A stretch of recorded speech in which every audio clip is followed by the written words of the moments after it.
Knowing JavaScript syntax is not enough if you cannot make a web page respond to users. In this video, you will solve 13 practical DOM and event handling challenges that junior developers face in real front-end work. Pause at each task, build your answer, then follow the solution step by step. Let's start with a common dashboard task, finding a heading and updating it with the signed-in user's name. A dashboard greeting is a simple example of dynamic UI. We create a small DOM, select the heading by its ID, and assign a new value through text content. Now we run the script and check the updated heading in the terminal. Let's break down why this works. Query selector uses a familiar CSS selector to find the H1, and text content replaces only its text. That is why the terminal prints the new greeting exactly once. Here's the best practice. Use text content when you are inserting plain text, such as a username. It does not parse HTML, so it is the safer default for text coming from users or APIs. Now try a small variation yourself. Change Alex to another name, then add a paragraph to the DOM and update that paragraph with a status message. Next, let's render product names the same way a small storefront would render data returned by an API. Imagine these names came from a product API. Inside the loop, we create a fresh LI, put the product name into it, and append it to the UL. Now we run the script and print the completed list. Let's break down the result. The loop runs 3 times, so 3 LI elements are created and added in the same order as the array. Reading them back gives us keyboard, mouse, and monitor. Here's the best practice. Create real elements with document create element when rendering data. This is safer and more maintainable than building HTML strings, especially when data may be untrusted. Your turn. Add one more product to the array and assign every new LI a product item class. Then print the list again and make sure the new item appears at the end. Now let's handle a click event and switch a dark mode class on and off. A theme switch should react to a user action, not run only once on page load. We attach a click listener and let ClassList.Tegel handle both adding and removing the dark class. Now we trigger 2 clicks and inspect the class state after each one. Let's break down why the output flips from true to false. On the first click, dark does not exist, so toggle adds it. On the second click, it does exist, so toggle removes it. Here's the best practice. Use ClassList for class changes because it works with individual class names directly. It is more reliable than manually editing a full class name string, which can accidentally remove unrelated classes. Try extending this switch. After each click, update the button label, so it tells the user whether they can enable or disable dark mode next. Forms need a final validation check at submission time, so let's stop an empty email from being sent. Submitting a form is the final moment to protect your data.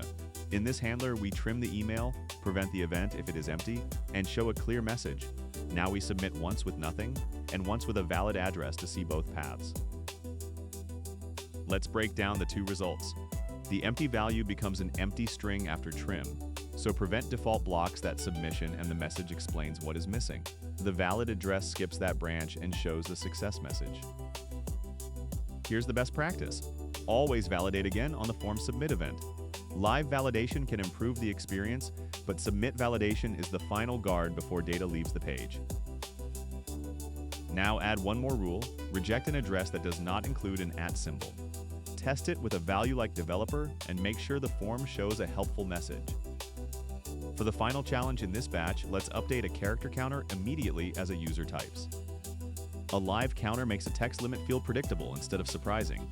We listen for input, subtract the current text length from 20, and place the result in the page. Now we simulate entering hello DOM and run the script. Let's break down the number. Hello DOM contains 9 characters, so 20 minus 9 leaves 11. The listener runs when the value changes and immediately refreshes the text on screen. Here's the best practice. Use the input event for live text changes. It catches typing, pasting, drag and drop, and other ways the tatprea value can change, unlike key down alone. Try one useful upgrade next. When 5 or fewer characters remain, add a warning class to the counter so the user gets a clear visual signal. In this DOM removal challenge, we will remove one alert safely when its close button is used. Dismissible alerts are common in cookie notices and temporary success messages. The challenge is to remove only the alert that the user closes, selecting the alert and its close button, then the click handler calls remove on that alert. Now we run the script and check whether alert still exists. Let's break down why this works. The click listener runs once, remove detaches that exact DOM node, and the next query cannot find it. That is why the console prints false. Now let's show the best practice. Keep reusable event logic close to the component boundary. This is the safest approach when a page has several alerts, banners, or cards. Each control should affect only its own component. Your turn, add a second alert with a second close button. Make sure closing one alert leaves the other one visible. This is a quick way to test whether your handler is properly scoped. Next, we will handle Todo actions with one stable parent listener instead of adding a listener to every item.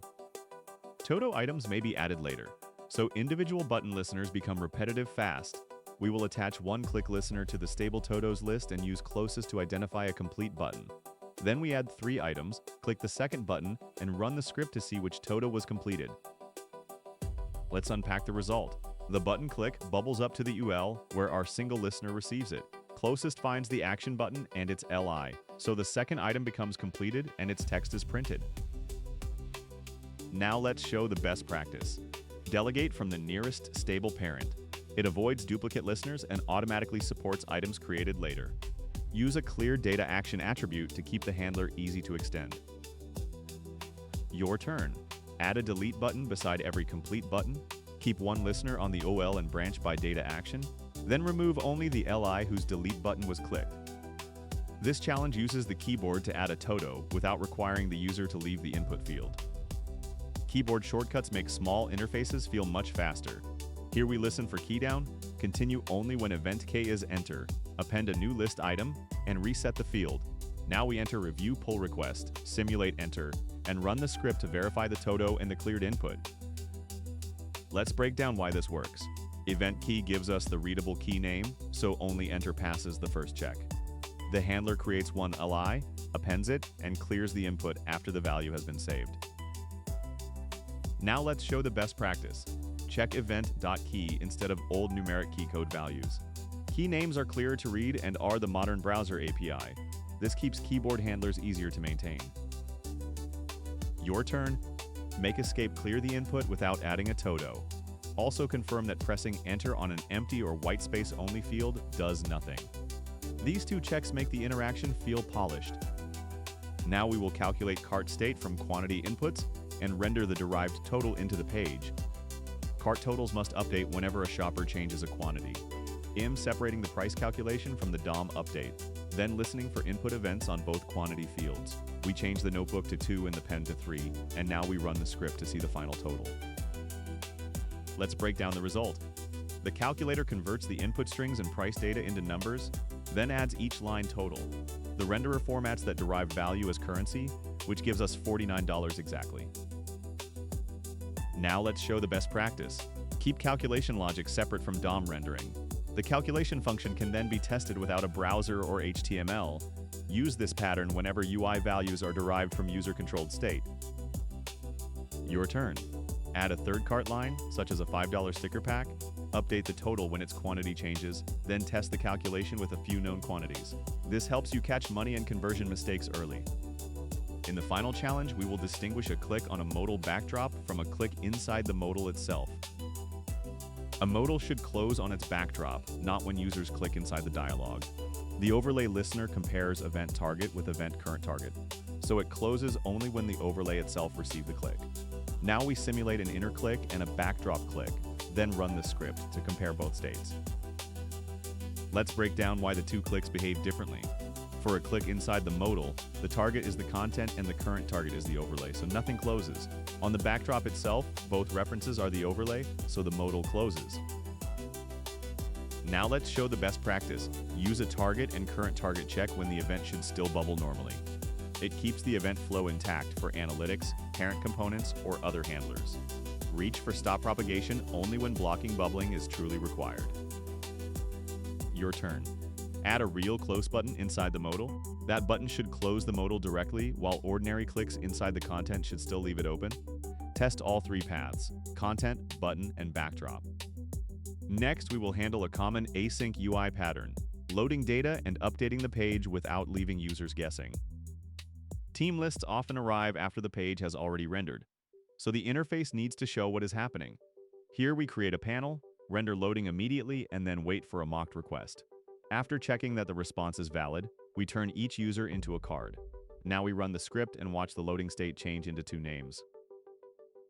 Let's unpack why this works. The first log happens before the awaited request finishes, so users get immediate feedback. When the promise resolves, the old loading markup is replaced with cards built from the returned data. Now here's the best practice to keep in every fetch flow. Check response OK before reading the payload, and show a visible failure state when something goes wrong. This is better because a server can return an error response that still contains valid JSON. Use this pattern whenever the page depends on backend data. Your turn. Change the mocked response so OK is false. Instead of showing only an error message, add a retry button that calls load users again. That small variation turns a one-way error state into a recoverable interface. Now we will protect an async action from rapid, repeated clicks, a pattern that matters in checkout, save, and account creation flows. A user can click Save twice before the first request finishes, which can create duplicate records or payments. We attach one async handler, disable the button immediately, and simulate a delayed save request. The finally block restores the control after the request settles. Now we run 2 rapid clicks and inspect the result. Let's break down the result. The first click sets disabled before JavaScript reaches the await, so the second click cannot start another save. After the delayed request completes, finally changes disabled back to false, and the button becomes usable again. Now the best version of this pattern uses finally to release the button. It is safer than restoring the UI only after a successful request, because errors happen too. Use finally for cleanup whenever an async action temporarily locks an interactive control. Your turn.